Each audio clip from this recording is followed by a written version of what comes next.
Hey Colts, tonight's story is A Bad Kitty Christmas by Nick Bruel.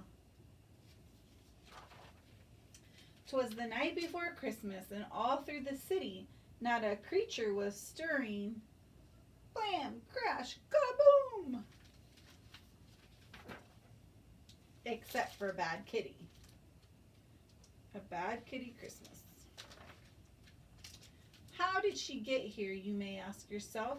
It's a very long story. I'll tell it myself.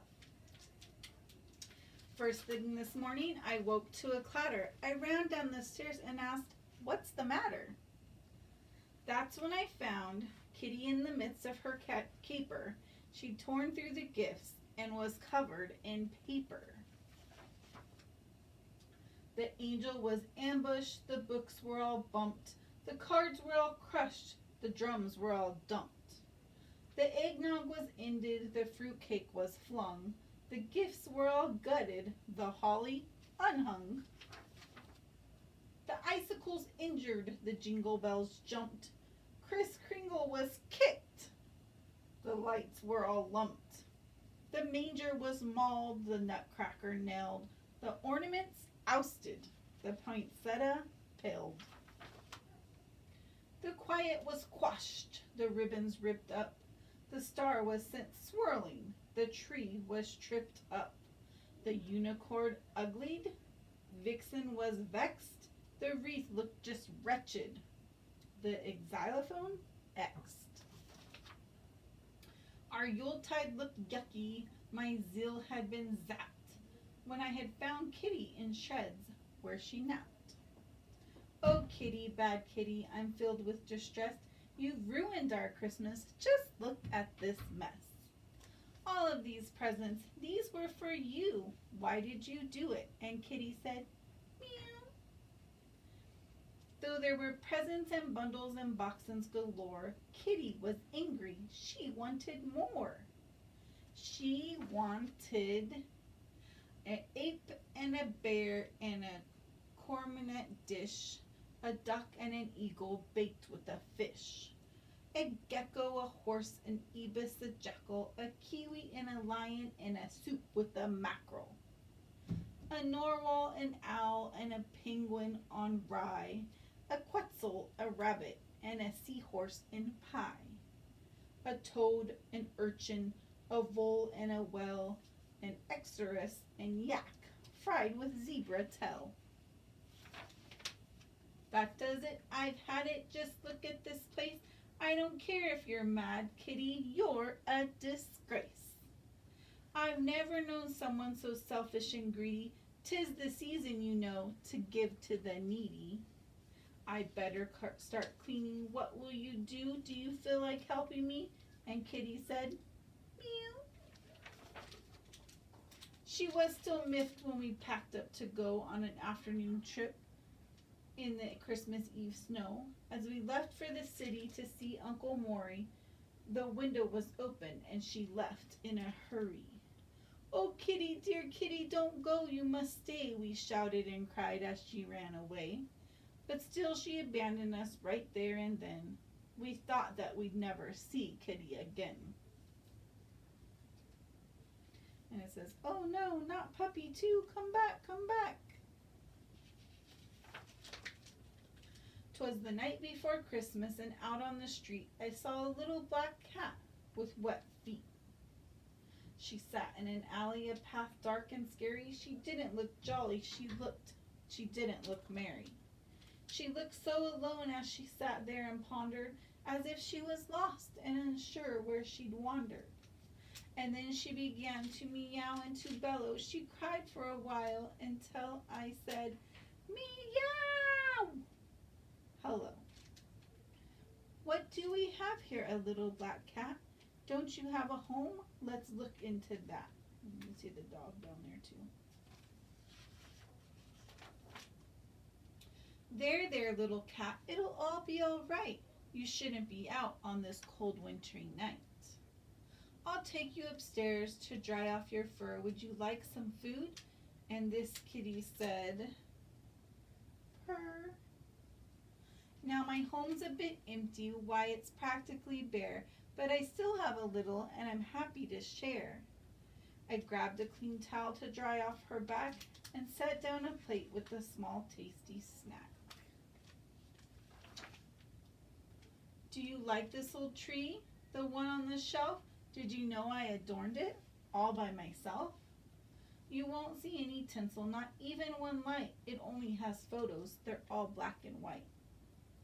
Come sit with me, cat, and let me show you all the folk in my life and the people I knew. Here's my Aunt Agnes with my brother Bobby, with dear cousin Clancy and his daughter Dottie. That's Ager the elder with my father Frank, next to grandmother Gail and husband Hank. These are my in-laws, Ike and Ilona, with their two juveniles, John and Joanna. They each had a kid, Kendra and Ken, and the lineage goes on with Landra and Lynn. Here's my mother Marge with her lovely niece Nan, with her offspring Oscar and her partner Pam. That's Quinn in the quilt and a family heirloom. He's related to Robert, who hails from Katorum. That's my sister Sophie and her twins Tina and Todd, with her dear Uncle Upton, who had a nose that was odd. That's Avasha, my friend in Afrikaans. She's Walter's wife, and he is my son. This last one's my favorite. It's the whole silly gang at a Christmas reunion where we laughed and we sang. We met in New York near the end of December. I wrote on the picture so I'd always remember. On here it says Xmas 1962. We're spending our Yule at the Central Park Zoo. This cat looked entranced while I patted her fur as she stared at each picture there before her. You should know, cat, that I'm still quite content with only this tree that looks slightly bent. I may not have jewels or a car or a yacht, but I still have my memories, and that's quite a lot. Little cat, this is what Christmas should be. It's not about stuff from a big spending spree. It's not about presents all over the place. It's not about food or stuffing your face. Like Hanukkah, Kwanzaa, and Ed, you see, Christmas is all about family. Home's where the heart is, that's what they say. So I'll bet your poor heart feels miles away. Don't fret, little cat, wipe off that tear. If we can't find your home, then you can stay here. But I could tell she was homesick, she wanted more. And that's when we heard a scratch at the door. There's the dog. There's someone to see you, you lucky black cat. I think that he knows where your home is at. Like a furry black flash, she flew out the door. She was moving so fast, she did not touch the floor. So I guess you'll be leaving, I said with a sigh. I'm so glad I met you. Tell your folks I said hi. So I sat in my chair and put my tree in my lap and settled myself for a long winter nap. I was happy to know she had a home of her own. Too bad I'd be spending my Christmas alone. But just when I started to slumber and snore, again I heard scratching at my front door. This cat had come back like she had something to do. What do you want? And Kitty said, mew, too? 'Twas the night before Christmas. We were filled with regrets as we sat in our seats, missing our pets. The house seemed so empty without them around. I wished and I hoped they were both safe and sound. Then onto the door there arose such a knock, I sprang to my feet from the sudden shock. When what to my wondering eyes should appear but Kitty and Puppy and a lady most dear.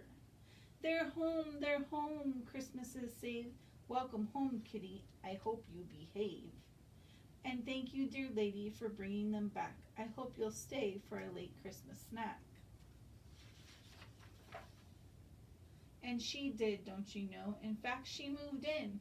Some friends are like family, and some become kin. Up there in her photo, it's high on the tree, wrapped snug in the branches for all to see.